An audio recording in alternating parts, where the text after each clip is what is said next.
Bonjour Claudia Sénic. Bonjour. Vous êtes professeur à l'Université Paris-Sorbonne et à l'École d'économie de Paris. Vous êtes reconnue comme l'une des spécialistes mondiales de ce thème, l'économie du bonheur. Vous avez d'ailleurs consacré un livre intitulé L'économie du bonheur, publié aux éditions Seuil.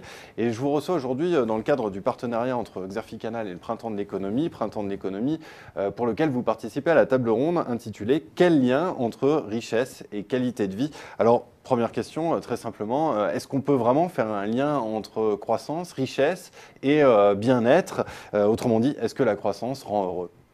Oui, en fait, on peut faire un lien entre la richesse et le bien-être, à la fois en niveau et en variation, c'est-à-dire que les habitants des pays riches sont plus heureux que les habitants des pays pauvres.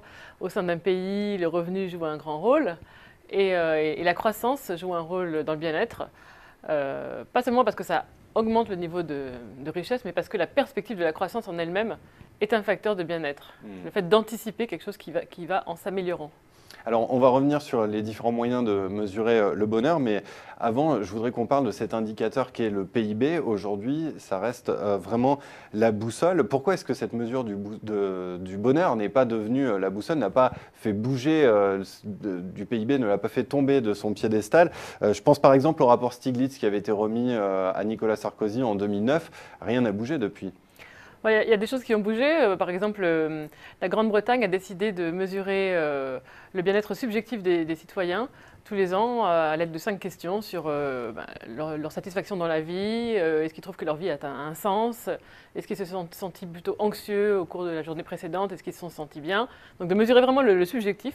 Et puis au-delà de ça, donc d'autres pays ont pris des dispositions. Et puis justement, le France Stratégie, auprès du Premier ministre, a décidé d'essayer de mettre en place des indicateurs pour compléter le PIB, pas le remplacer.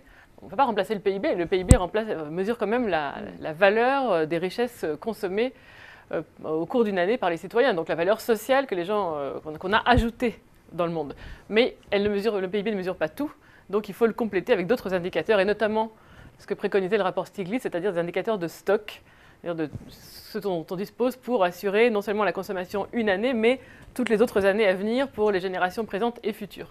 Mais alors, donc les stocks de capital physique, naturel, humain, etc. Comment est-ce qu'on fait pour mesurer ce bonheur qui finalement reste impalpable? Est-ce qu'il y a des données tangibles sur lesquelles s'appuyer?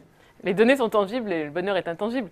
Mais les données, c'est simplement des données possibles. Il y a plusieurs types de données, mais celles que j'utilise, par exemple, c'est vraiment le déclaratif. C'est ce que les gens disent sur leur propre vie. C'est donc la manière dont ils ressentent, dont ils se représentent et dont ils déclarent qu'ils sont heureux ou pas, satisfaits de leur vie ou pas, en se donnant une note sur une échelle qu'on leur propose, une échelle graduée, et ils disent, moi, sur une échelle de 0 à 5, en ce moment, je suis à 7. Alors, ils font eux-mêmes leur cuisine, on ne sait pas ce qu'il y a derrière, mais justement, c'est ça qui est bien, c'est que chacun ressent les choses d'une certaine manière et donne sa note, et nous, après, on peut analyser, avec les dizaines de milliers d'individus qui répondent aux enquêtes, on peut analyser quelle est la structure du bonheur ressenti par les gens. Est-ce qu'il y a des grandes différences selon les pays dans cette perception du bonheur, puisque vous appuyez sur des données déclaratives? Il y a des grandes différences, pas forcément dans la structure, c'est-à-dire dans ce qui rend les gens heureux, mais il y a des différences dans la manière dont les gens transforment leurs conditions de vie en niveau de bonheur.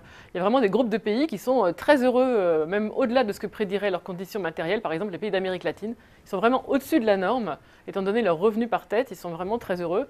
Les pays anciennement socialistes, Russie et autres pays de l'Est, ils sont vraiment en dessous. Et la France, au sein des pays européens, est elle aussi en dessous de ce à quoi on pourrait s'attendre. Donc c'est un petit peu déconnecté du niveau de croissance finalement. Là, il y a quelque chose de culturel. Alors après, d'où ça vient? Nous, on appelle culturel ce qui persiste au-delà de la cause qu'il a peut-être créée à un moment donné. Donc ça a peut-être été pour des raisons économiques à un moment donné. Peut-être que la France croît moins vite que ses voisins européens. Peut-être que la France n'a jamais réussi à résorber le chômage depuis qu'il a commencé à augmenter dans les années 70. Mais au bout d'un moment, ça rentre dans les mentalités et ça devient, en quelque sorte, un élément de la mentalité. Ça devient culturel. Alors, les premières tentatives pour tenter de mesurer ce bonheur, elles remontent déjà au début des années 70. Comment est-ce que ce bonheur il a évolué depuis? Vous expliquez dans vos travaux, c'est assez intéressant, qu'on constate quand même une réduction des inégalités face au bonheur. Ça, c'est quelque chose qu'on a vraiment découvert encore avec surprise. C'est que dans les pays qui ont connu des phases de croissance continue et forte, enfin et positive, les inégalités de bonheur se réduisent. C'est-à-dire qu'il y a moins de gens qui se déclarent très malheureux en bas de l'échelle, et il y a aussi moins de gens qui se déclarent tout en haut de l'échelle. Et en fait, il y a une sorte d'homogénéisation, d'harmonisation du bonheur ressenti par les gens dans les pays qui connaissent de la croissance. Il y a plusieurs explications à ça.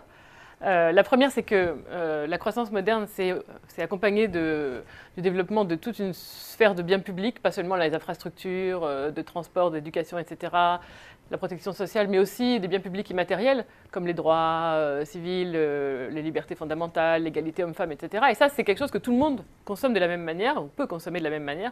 Donc la partie commune, la partie publique de la consommation s'étend. Et donc ça fait que ça harmonise le bonheur ressenti par les gens. L'autre raison, c'est aussi que, évidemment, l'argent, la richesse, c'est une sorte d'amortisseur des chocs. Et des chocs, il y en a sans arrêt. Donc, quand on est en croissance, les chocs économiques qui touchent les uns ou les autres peuvent être compensés par le fait que la croissance, c'est l'augmentation de la taille du gâteau. Donc, on peut faire en sorte que personne n'ait pas de perdant, de compenser les perdants. Quand il n'y a plus de croissance, c'est plus dur de compenser les perdants.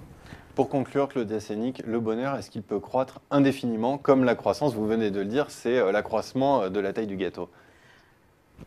Honnêtement, on ne peut pas vraiment répondre à cette question pour l'instant en l'état des données. En revanche, on ne peut pas dire que la recherche a permis de répondre par la négative. On ne peut pas dire que le bonheur ne peut pas augmenter indéfiniment, tout simplement parce que ce bonheur, pour l'instant, avec ces données-là, on le mesure sur une échelle bornée. Donc on ne peut pas, de toute façon, on ne peut pas sortir de l'échelle. Si j'étais à 10 l'an dernier et que je suis encore plus heureuse, je ne peux pas dire que je suis à 11. Donc, de toute façon, on n'a pas les moyens de mesurer une augmentation infinie. Ensuite, c'est savoir si l'être humain est capable d'être de plus en plus heureux indéfiniment. Pour l'instant, ça reste une question indécidable philosophique.